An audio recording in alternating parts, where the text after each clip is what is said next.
everyone. Welcome to the Entrepreneurs Organization Wonder Podcast. I'm Kalika Yap. Today, I'm talking with Gayla Jones, founder and CEO of Fuelbox. Gayla is a 4-time Emmy Award-winning sports producer whose credits include the Olympic Games and Real Sports with Bryant Gumbel. After 25 years in sports media, she started Fuelbox to help teen athletes eat well with clean, balanced snack kits. For every kit sold, one is donated to kids in communities with limited access to healthy food. We'll talk about her origin story, the move from producer to founder, the hard lessons of CPG, building brand and community, and her plan to fuel the next generation. Let's get into it.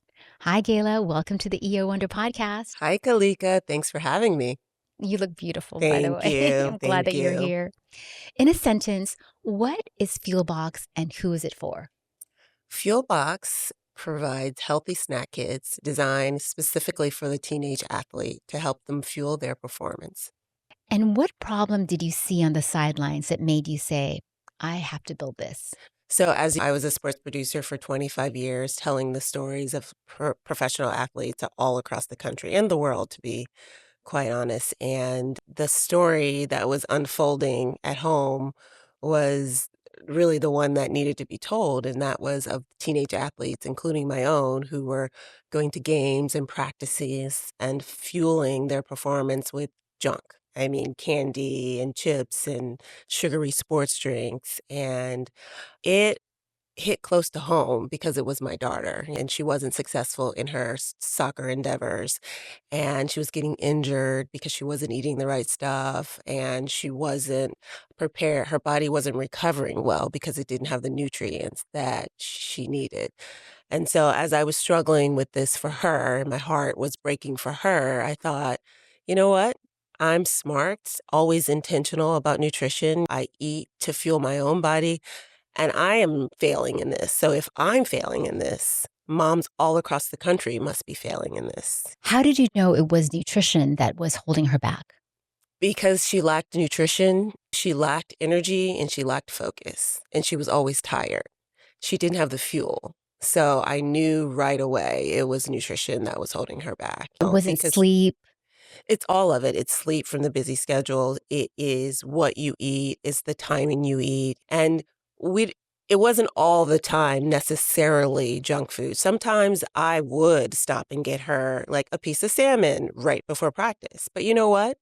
Kids who are going to practice or a game and want to fuel their body, they need carbs. They need hydration. They don't need protein sitting in their stomach, right? Or they don't need high fiber stuff that upsets their GI tract. They need carbs to help them fuel their performance. So I knew right away because she was not eating to fuel her body. So when you were producing all these professional athletes, would you see what they were eating? Yeah, you would see pre-game, you would definitely see the gap that exists is huge because professional athletes, they have all the resources in the world to make sure that these athletes are eating what they need to eat to be great. So yeah, it's definitely a gap between what we feed our professionals versus what we feed our teenage growing bodies. But I believe that kids deserve the same intentional nutrition and support that professionals do because they are our future. Yeah. It's interesting. One of my friends owns Mingles Coconut and she provides drinks to LeBron. Yeah. Like the dietitian nutritionist would go to the farmer's market every single week, load up on their coconut drinks. And you're right. Like there is a huge gap. Moms can't do that. And they're like $15 a bottle. Yeah. Like it's a lot of money as well to keep yourself fueled in a healthy way. It is a lot of money. Mm-hmm. Yeah. So take us to the moment you decided to leave sports production and start a company. What tipped the scale for you to actually start the company? I actually was working at a studio at the time. And as you're living in LA, we had writer strikes and director strikes, and my studio went under. And I was walking around Central Park with my cousin, upset, not because of the job, but upset because my daughter was going through something in her soccer team. And I was just thinking, what can I do? What can I do? And my cousin said, you tell me, if you could do anything, what would it be? And I said, I'd start a company that would teach teenage athletes how to fuel their performance. So Fuelbox isn't just about snacks in a box. That's the least of it. It is the education. It is what are you eating the night before, right? Are you hydrated? Do you understand that there is a connection between the focus you have on the field or on the court or in the pool and what you put in your body? Hydration keeps you focused, right? Carbs keeps you full, right? Protein recovers your muscles at the end. And I don't think teenage athletes understand that. A lot of parents don't understand that. So that was the moment when my daughter was going through such a terrible time. And because you're a mom, when your kids love something, you do anything to make it right for them. My daughter had been playing soccer since she was 4, and soccer is truly the only thing she's ever loved. So I said, you know what? I started a company called Fuelbox. And what an excellent name that is as well, too. Yeah. How did you come up with the name? I don't know. To be quite honest, it just came out when I was walking around Central Park. It's like somebody gave it to me. Yes, it was like a gift to me. And the fact that it's available, Yeah. Yes. I mean, with 2 X's, Two but still X's. yet. Yeah. But, like the founder of Spanx, Sarah Blakely, loves names with X's. So, Yes. you're perfect. Yes. Yeah, yeah. The branding, your branding is really beautiful. Thank Yeah, you. Thank you. yeah. And you were saying that you're an education company as well, too. So I know that your snack kits have a QR code. What does that lead them to? So that'll lead them to our website, to blogs, videos from our sports dietitian, and just a bunch of education. Because you have to remember that Fuelbox's mission is performance nutrition, but access and equity, right? So we want to get the word out wide and far. We want to make sure that we are fueling the next generation of athletes, no matter what your zip code is. We want them to have access to it. We want them to have education. We want them to be able to come to Fuelbox for everything they need to be successful and to support whatever dream they have for themselves. So it's also coaching. So fitness coaching and mind coaching? Mind coaching, body coaching, nutrition, yes, all of it. Yeah. So you said you also worked with a sports dietitian. Tell me a little bit about how that came about. Yeah, so I was looking around for sports dietitians in the area who had a way with kids, I looked on social media, and I was just kind of stalking all the colleges, and I wanted one that could speak directly to kids, 'cause kids tend to listen to people who are other kids who are cool, and I found one. She's super cool. And she spoke to me just in how she delivered what she delivered and how she taught her athletes how to eat and how to support their muscle growth. And so I found her, and I just said, you know what? I'm going to email her and see if she'll respond. And I emailed her and I said, listen, I'm the founder of this company, and I'd love for you to come on and do product development for me. And she said yes. So I mean, and you need that type of partnership mhm. whenever you start a company. Listen, partnership is huge. I am learning that vision needs partnership, and I have an incredibly big vision for Fuelbox. So big that it frightens me. But in those moments of fear, I cling back to my why and to who I'm building this for. So I definitely am going to be looking and searching always as we grow for the right partners who believe in the vision, who have the same morals and values that I have, and who want and see the need, such a great need to fuel the next generation. What is your vision? What is your BHAG, big, hairy, audacious goal? My big, hairy, audacious goal, I love that, is to be a platform for all teenage athletes to come, and we will have everything that you need in terms of knowledge, education, and nutrition, performance, and a platform for equity. Again, not everybody can afford this, right? So we want to make sure that we are a place that athletes can come no matter how much money you have, no matter what your zip code is, and we help you get what you need to be great, because privilege shouldn't privilege shouldn't have a zip code. Everybody should have access to affordable, healthy food that supports their dreams. What was the first 90 days like when you first started your business? First 90 days, so much fear. so much worry, so much. And I'll be honest, I still have a lot of that. I say to my friends that entrepreneurship is a faith walk, and it really is. You don't know, it's just steps 3, 4, 5, but you just have to keep moving. And I'm still in the cycle of it's a lot of things that I don't know. I'm still in the cycle of a lot of rejections. People tell you a lot about entrepreneurships, but then there's a lot that they don't tell you. Like they don't tell you how hard it is to get funding, right?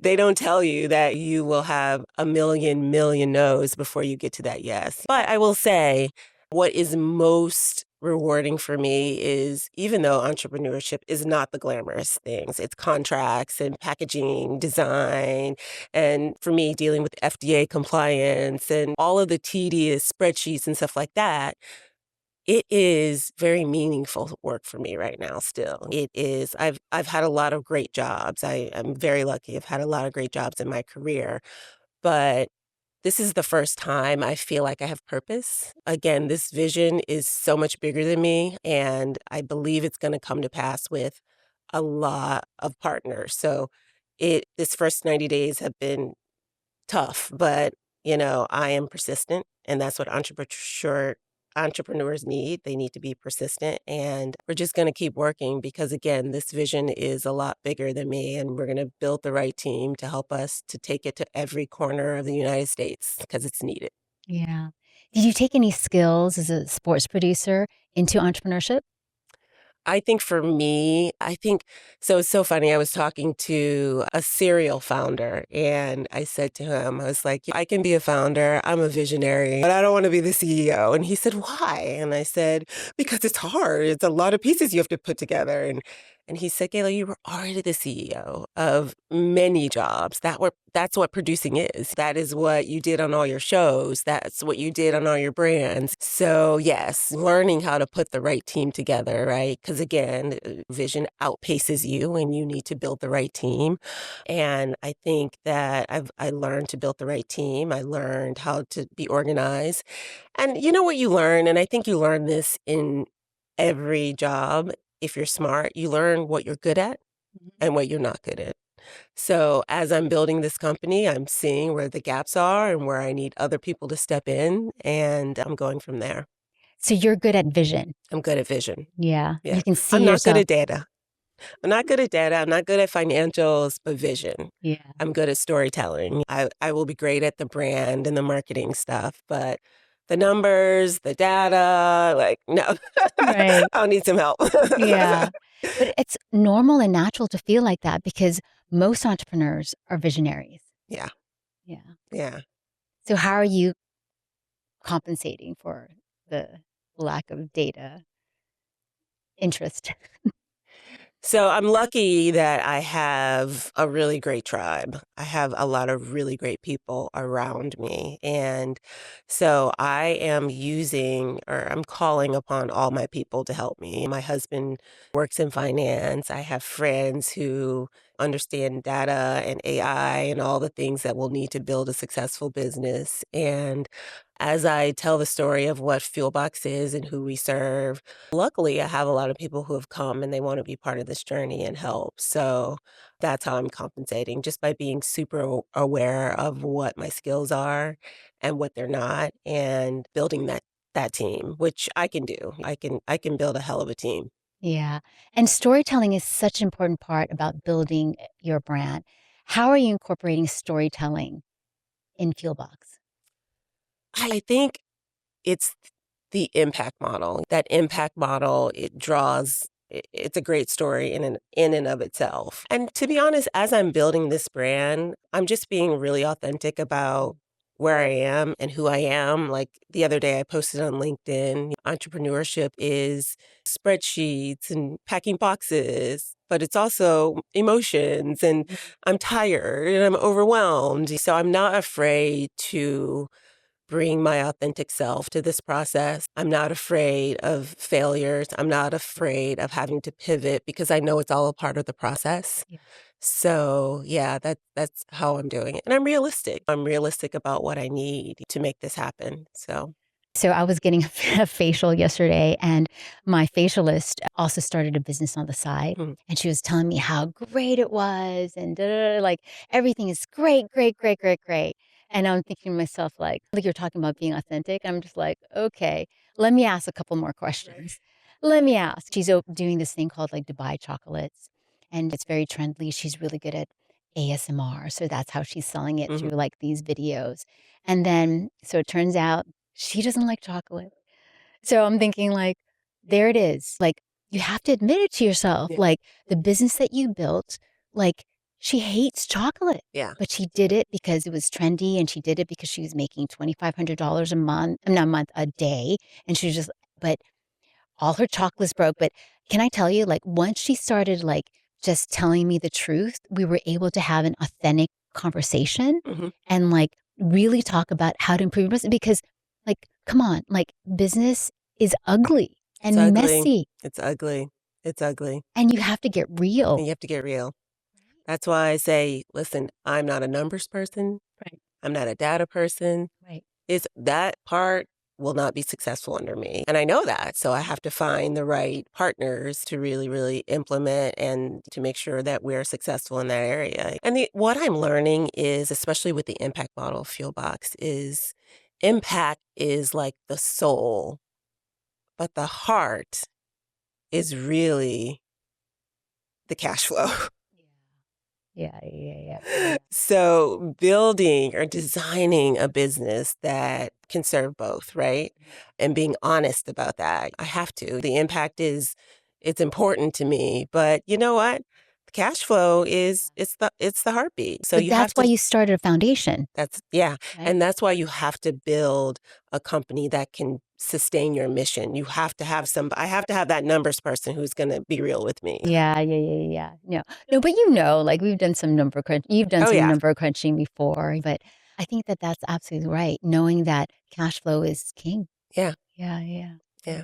And having sales and all that stuff. But it's so interesting thinking about this other founder who's just like, she has sales, but she hates what she's doing, Yeah, right? I Like cannot imagine. you can't, I cannot imagine. like when you wake up and you're like, I'm filled with purpose and I'm Yes. filled with passion. And she's just like, I hate chocolate. Then why? It's I For guess the it's money. hard to build on something Yeah. if you hate. What you're doing. And she was just so annoyed that her pistachio cream was rancid and that she had to go to all these little international stores to get it. Like she was annoyed, but like other people would have been like, I want to make this chocolate, but that's hard, right? Like, Yeah, it's hard. It's not worth it. It's for me, like if I am not carrying out the mission, there's I don't care about the money. It's the mission. yeah. So what was the toughest surprise in CPG, consumer packaging? S- Sourcing, shelf life, shipping, like what's the biggest surprise? All of it. How many iterations of packaging and the suppliers and the co-packing and getting the insurance and all the compliance and oh my God, it's been it's been so much, but it's been an incredible learning experience for me because it's not my world. So again, like it's really fun to now wake up and I'm so excited to go because I'm learning. I'm learning something new. At 50, who would have thought it? Yes. Yes. Having that thirst for learning and Yes. like being excited, like, oh, I didn't know that I have to file this trademark for which you did, Yeah. right? Fuelbox is trademark, Yeah. like so interesting, right? Yeah. Yeah. Yeah. And then just dealing with everybody that is part of the team that's going to help you pull it all together, like your lawyers and all of them. So yeah, it's a lot. That's true. You said lawyers, plural. Yes, yes, yes, Multiple lawyers. yes, multiple lawyers. So your kit has evolved. How did you test and validate the first kits before? So we've been validating almost for a year now. And so what we did is we went out to schools and we donated kits. And then we had a QR code on our box that had feedback for both the parents and the child. And so we got a lot of feedback. So I'm going to be very intentional about always creating a feedback loop on all of my products because that's how we grow. I need to know what kids and parents like, what they like, what works, what doesn't work. So it is going to continuously be a part of the process. And we're starting with the fuel box and the recovery box, but at the middle of next year, we're introducing our own products, our own hydration and our own fuel bar. So again, that will be continuously testing and learning. But we've had some success. We've been giving fuel boxes away to a few schools in New York and then a few schools here, and just again testing and learning and validating. And the moms are ecstatic because as you know, as a mom, like it is, you're always thinking about what am I going to feed my kids? Like every day, what am I going to feed my kids? So yeah, it's good. We'll continue to reiterate on everything and learn. And we are we understand it's a journey, and we are just so excited to have parents and athletes and coaches and everybody along with us on this journey because it's not just a product. This is a movement, and it's going to take, but it's going to take a lot of people to change, right? To shift how our kids eat and how they think about fueling their bodies and their performances. Michelle Obama would love this. Yes, she would. So, and I also love the model, look, see, tell the truth, and then take authentic action, which is what you're doing. You're finding out the truth of like what is happening with the kids. Because I remember you were telling me a story about how like, oh, like my kids didn't have any carbs. Yeah. Tell me a little bit about that. Yeah. Yeah, for Lucy too, my kids love meat, both of them. And so I would give her a piece of salmon before a game or some chicken. And I was like, oh my God. When I learned, because I had to learn too, the right macros, the right mix of proteins, carbohydrates, and hydration needed to fuel them, it was like game changing. It was like, you know. Right? Yeah. So yeah, it was a learning curve and I did learn. And the same thing with the second product, which is the recovery box. And it is different from the fuel box because it is protein heavy because you need that protein to rebuild the muscles after such a long performance or activity on the field. So yeah, we're learning as we go. What about portion size? Yeah. So this is so interesting too, because a lot of teams, especially with these elite programs, they feed kids meals before games. Now, timing is everything, right? For our product, you should consume it 30 to 60 minutes before your performance, but you want the right macros so that you don't feel heavy and you don't have heavy food in your stomach as you perform. So you don't want a meal. And that's another bit of feedback I got from the students for some kids, they like the fruit and the bar and the pretzels and they're fine. For some kids, they like a hydration stick, small, easily digestible carbs to help them go, not a big meal sitting on their stomach before they go out and play. Wow. What about after? You're saying recovery. Yeah. How soon after should they be So eating? 30 minutes to 60 minutes after a performance, they should have carbs, hydration, and protein, most importantly. What if they're not hungry?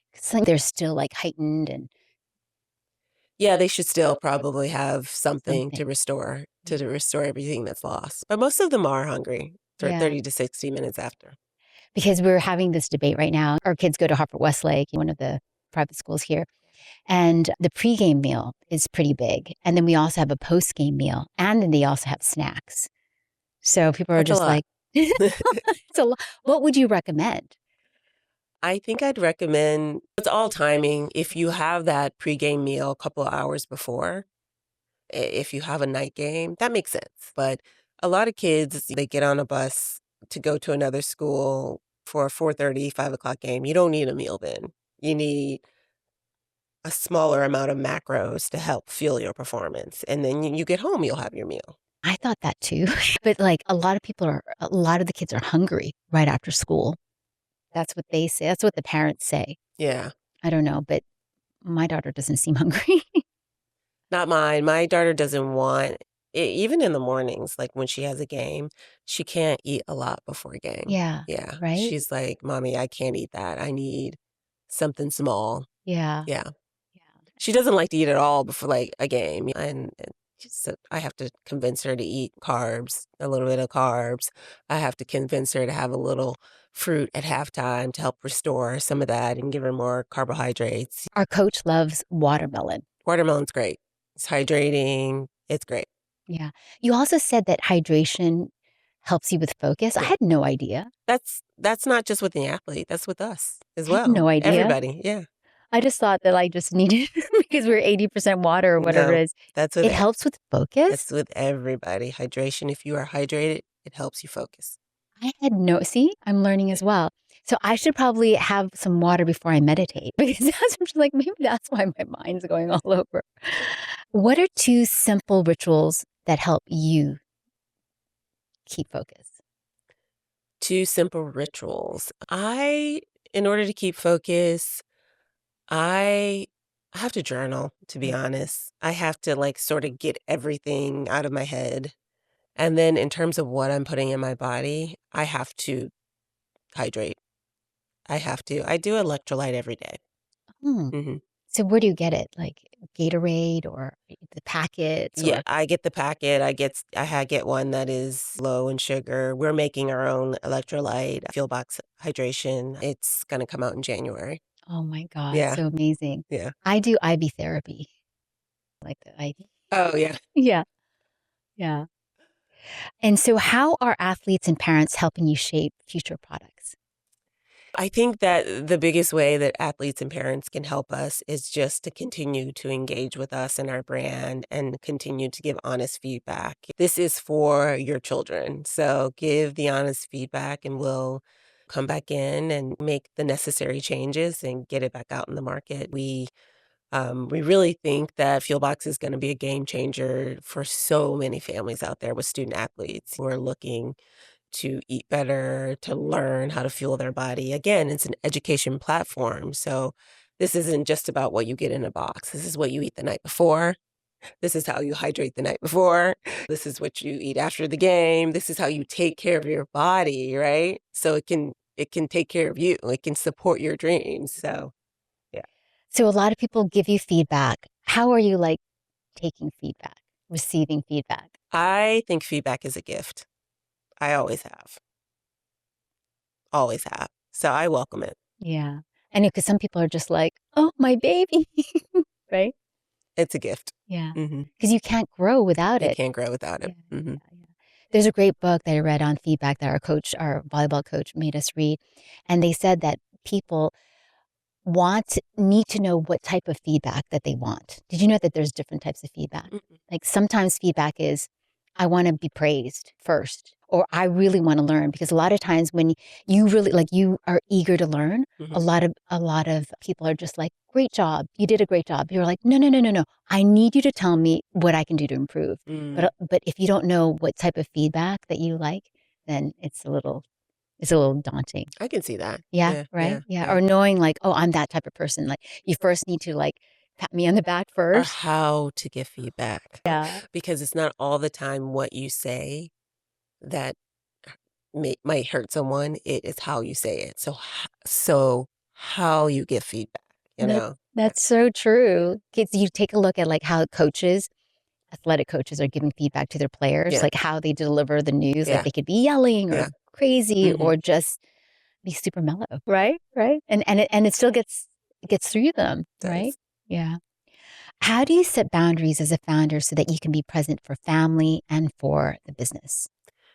It's really hard. I'm learning. My family still always will come first, but then I'm carving out my time. Luckily, this is something, like I said, that is so meaningful to me at this stage in my life that I put everything else on the back burner. I go to bed thinking about this. Yeah. I wake up thinking about this. I feel like this was given to Yeah. me specifically to do, you know? So when you find your purpose and you can live in that, it's freeing. It's something that it frees up everything else so you can do what you need to do. Yeah. When I was inventing the LuxLink purse hook, I had the idea. And then when my product actually came out, I think I may have told you this, that Mhm. people who came up to me were like, I had that idea.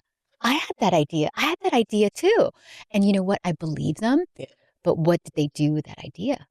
And look what you're doing with your idea. Yeah. Isn't that interesting? right? Because I'm sure that people have thought about the same idea, but they haven't made the same strides as you because you're very passionate about it, Very passionate about it. Yeah. Yeah. Like I it's in hope your blood. I hope that it will spur more people to think about it, talk about it, build for it, because again, this is something that, is foundational to the health of our kids. And it's not just athletes. I'm doing it specifically for athletes because it came from my experience, but what you feed your body is so important. It will determine your future. I always tell the story of my son. My son is ADHD, and he said, "Mom, I'm going to give up sugar for Lent." And he gave up sugar, all sugar. Wouldn't have yogurt, wouldn't eat ketchup. He wouldn't touch Strawberries? anything with sugar. He did natural sugar with fruit, but that's it. And he was clear and focused. He did so well at school. And the most important thing is he said, "Mom, I feel so much better in my body." Right? So again, like that is the goal for athletes and non-athletes alike. We have to get to a point where we understand what we're putting in our body because that will fuel our future. It's really important. And the fact that he self-motivated himself to do it, Yeah. and came up with his own idea, you didn't have to you should give up sugar for Lent, right? That makes the biggest difference, Yeah. right? Yeah. So when you become this platform for teens or kids, I mean, that's really what you're looking for. That's really the goal. Yeah. Yeah. That's really the goal. To educate and again to provide equity for the thousands and millions of kids out there who are in food deserts or in underserved communities and cannot afford to eat healthy. Because again, it shouldn't be a privilege for the elite teams. Everybody should have the opportunity. Yeah, Yeah. yeah, food deserts. Wow. Yeah. Yeah, talk a little bit more about that. You should have my husband on. He is the one to talk about that. he he builds affordable housing across the country, but one year he decided to fund the building of affordable grocery stores in Oakland. And so the Obamas were in the White House and they invited him there, and Michelle Obama gave him an award for that work. So he is really the one to talk about that, but it's important. It's important. Yeah, I mean, this is hard to say. I mean, I was in Inglewood and jury duty, Mhm. and I could not find fresh anything. I was just driving around, and so I ended up going to McDonald's and eating one of those snack things. It Yeah. was just that was the closest thing I got to something that was fresh, Yeah. Yeah. I mean, It's sad. and it's in LA, It's in LA, yeah. Yeah, yeah. So think about what it's like in all the other parts of the country. Right, right. When you have to drive so far to just Drive get so something far just to fresh. get Yeah, something fresh and delicious. yeah. Okay, paint the next 3 years. New product lines, school partnerships. Yeah. Is there a team you wanna work with? Olympics? Yeah, oh my God, if I were to dreaming big, we will have a lot of B2B partnerships, and with schools, we will have our foundation that's in inner city communities donating across the country. We will be at the Olympics. Why not?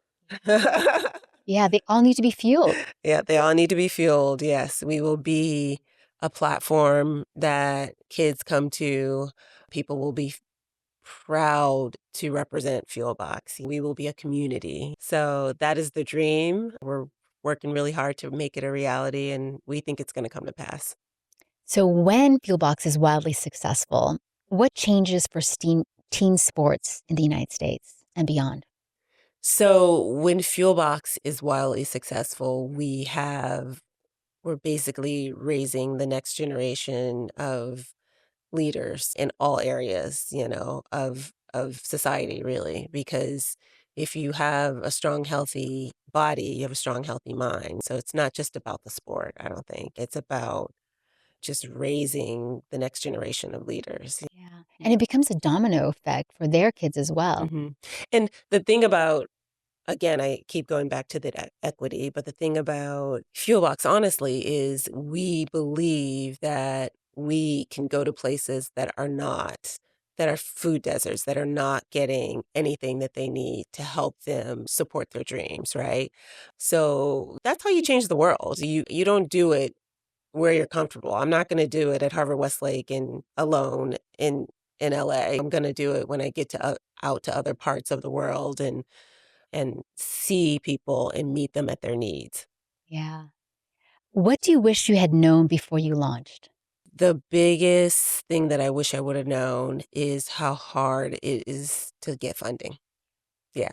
I think the funding part is the part that no one talks about, you know? So I'm learning a lot right Mhm. now because, again, this vision is incredibly large and it's going to need funding. Yeah. Yeah, and what's crazy is, like, the stats are, right, only 3% of female founders get funding. Meanwhile, their businesses are unicorns. They can produce, like, billion-dollar brands, Yeah, and they don't get the same funding as our male counterparts. I know. I know. Okay, lightning round, okay. W What's your go-to pregame snack as a kid? As a kid, my go-to pregame snack as a kid would probably be granola bar and a banana. Bananas give me lots of energy. Yummy, I'm Mhm. getting hungry now. What was the most favorite athlete story that you produced when you were a producer? Oh, man, I had so many. I think the one story that I would say I'm the most proud of is there was a football player, a high school football player out of Georgia, Rome, Georgia. His name was Marcus Dixon, and he had sexual relations with a another senior, and the dad found out and basically went to court to sue the kid and say that he raped the girl, statutory rape. And so I found out about it, and it was just too she admitted that it was just 2 high school seniors. And so we went to do an investigation, and we found out that the kid was innocent, and it was the usual racial politics, a white family in the South, and he was a black boy, straight A student on his way to college on a football scholarship, the sweetest parents, and I found this story and I couldn't let it go, and I just knew this kid was it was innocent, and so I went down to Rome, Georgia to do the piece and just to bring some awareness to what was going on, and after Real Sports and Brian Gumbel and myself, we did the piece, Oprah picked it up and did it, and Oprah was able to get him out of jail, so just leading the awareness about that was great. Wow, I Yeah. can't believe it's happening still today. Yeah. Like, that sounds like 1960 Jim Crow, like, that sounds so obtuse, Yeah. like, Yeah. so Yeah. weird. Yeah. Wow, so still out good for Yeah. you, got him Yeah. out of Yeah. jail, Yeah. yay! Okay. Do you have a book that you recommend first-time founders? You know, the book that I'd love to turn that question back around to you too, because I know you have one, but the book that I'm reading now that I would recommend, I just finished, it's called, StoryBrand. Oh, Yeah, yeah, yeah. Dennis Miller. Yeah, Dennis Yeah, yeah, Miller, yeah, yeah. yeah, yeah, and so Great. I love that book. It is really teaching you how to tell a story and frame it for your audience instead of being so my story about me, really identifying the problem and meeting your audience at that problem to solve it for them. Yeah. So, yeah, I love that book. Well, you're so good at telling stories as well too, but how you say the story to also help your business is, I think, is clarified in that book. Yeah, yeah, how Like you you said, position it. it's not only about you, like, it's about them as well too. Yeah, yeah, Right, right. yeah. Oh my god, that's oh yeah, my favorite book.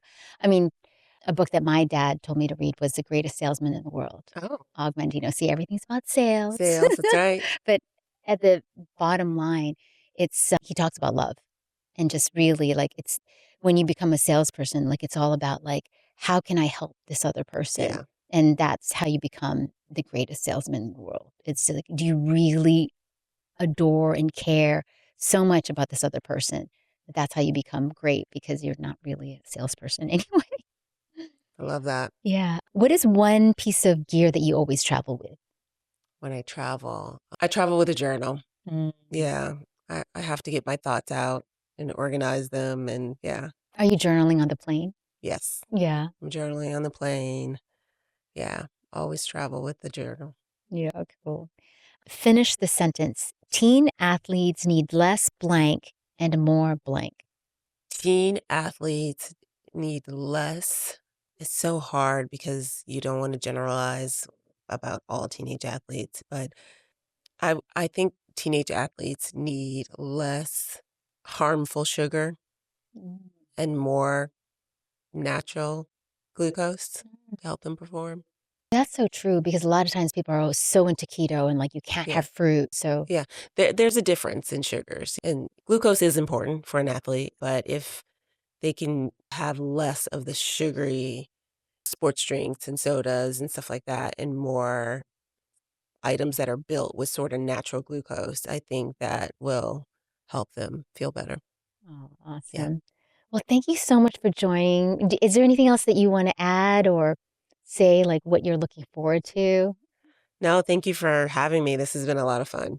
Well, thank you so much. And how will people find you if they want to order your products or donate to your foundation or fund your business? www.fuelbox with 2x's.com. Oh, thank you so much for being us. I'm so glad that we had this conversation. Thank you for having me. It was fun.